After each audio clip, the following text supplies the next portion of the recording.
Assalamualaikum warahmatullahi wabarakatuh. Di video kali ini kita akan membahas mengapa ketika kita belajar tentang ruang vektor, kita perlu mengecek suatu subhimpunan yang bebas linear atau tidak. Jadi kenapa kok definisi bebas linear itu bisa muncul? Nah, salah satu fakta yang menarik ketika kita belajar mengenai himpunan pembangun itu adalah bisa jadi ya, kita punya dua himpunan yang berbeda, tetapi ketika kita buat kombinasi linearnya dan kita cek ruang vektor yang dibangun oleh dua himpunan tersebut, bisa jadi dua ruang vektor yang dibangun itu merupakan ruang vektor yang sama. Padahal himpunan pembangun yang kita pakai itu berbeda.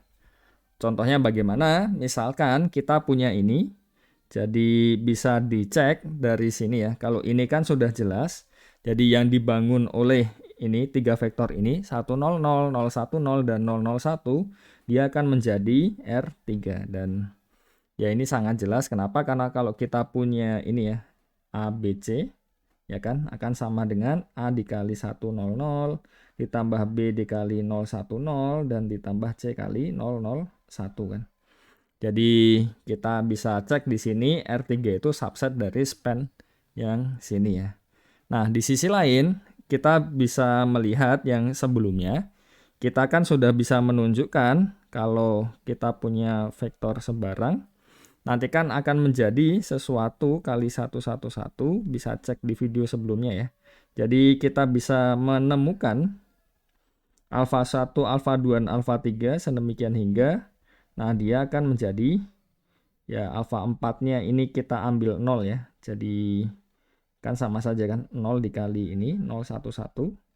Nah, sedemikian hingga alfa 1, alfa 2-nya ini ya memenuhi persamaan ini ya. Dan ya artinya adalah R3 itu nanti akan jadi subset dari span yang sini ya. Nah, dari situ menarik kenapa? Karena ya bisa diperhatikan di sini.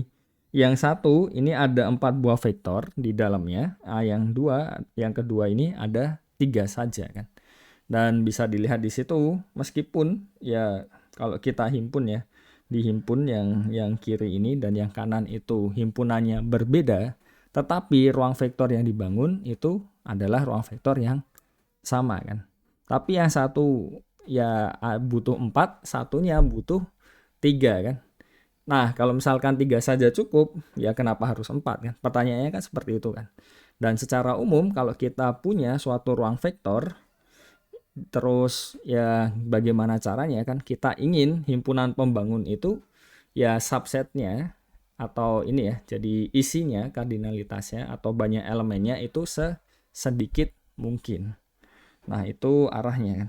Jadi kalau misalkan kita punya suatu ruang vektor V, apakah bisa kita cari ya jumlahnya yang sekecil mungkin dari vektor-vektor yang membangun V tadi. Kayak contohnya ini tadi kan, ini butuh 4 vektor, yang satu ini 3 vektor. Otomatis kan ya yang lebih kecil yang ini ya. Jadi sesedikit mungkin ya.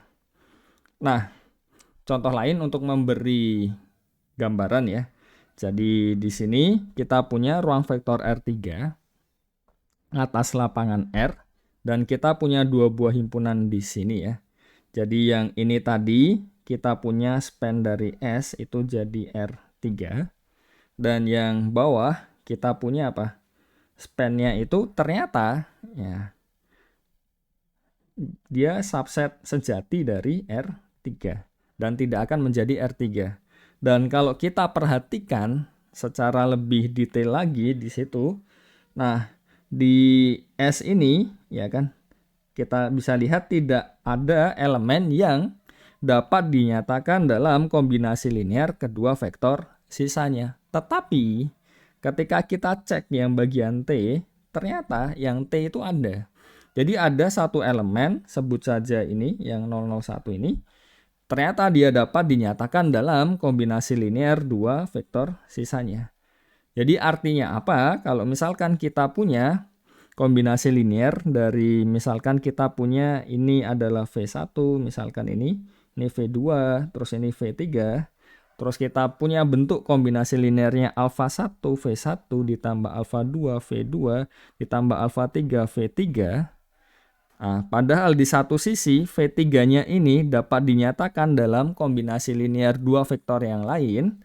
Jadi kan ya bisa kita ganti saja kan. Misalkan ini sama dengan apalah AV1 ditambah AV2 misalkan ya. Berarti kan kita tidak perlu menggunakan V3 ini. Cukup yang terlibat dua vektor yang di sini kan. Dan kalau ini posisinya adalah kita punya A-nya ini B ya misalnya. Jadi A-nya ini adalah 1, ya kan? Kalau lihat di sini, terus B-nya adalah negatif 1. Jadi yang vektor ketiga ini, ketika kita membuat span-nya, kan tidak perlu terlibat di dalamnya. Tetapi kalau kita ingin mendefinisikan dari sini, ya agak sulit ya. Paling mudah bagaimana? Ya kita rubah sedikit bentuknya kan. Jadi kalau misalkan masing-masing ruas kita kurangkan dengan vektor ini ya, yang ini, kita akan peroleh ada satu kombinasi linear dari 3 vektor yang ada di T. Ini kan semuanya anggota T ya, yang di sisi kiri ini kan. Ini kan semuanya masing-masingnya anggota T kan. Dan ternyata menghasilkan vektor 0. Dan perhatikan bahwa kalau misalkan di koefisiennya di sini kita beri 0, 0, 0 ya pasti selalu berlaku. Tetapi bagaimana kasusnya ketika koefisien di depannya ini ada yang tidak 0? Contohnya seperti ini kan, koefisiennya ini kan 1, negatif 1, negatif 1. Nah, secara umum belum tentu berlaku. Nah, jadi sifat yang seperti inilah yang kita angkat untuk kemudian kita definisikan sebagai bebas linear. Jadi ketika ada satu vektor yang dapat dinyatakan dalam kombinasi linear vektor-vektor yang lain di suatu himpunan tersebut, nah kita katakan dia tidak bebas linear. Tetapi kalau seperti yang di S ini, yang setiap vektornya itu tidak dapat dinyatakan dalam kombinasi linear vektor-vektor yang lain, itu yang kita sebut dengan bebas linear. Nah, secara mudah ya bisa kita lihat. Jadi kalau kita buat kombinasi linear dari vektor 0, nah itu solusinya pasti harus selalu solusi yang trivial atau 0 semua ya untuk koefisiennya. Nah, jadi itu mengapa kita perlu melihat ada satu definisi ya tentang bebas linear ketika kita belajar tentang ruang vektor. Oke, sekian untuk video kali ini. Semoga dapat dipahami dengan baik dan semoga bermanfaat. Wassalamualaikum warahmatullahi wabarakatuh.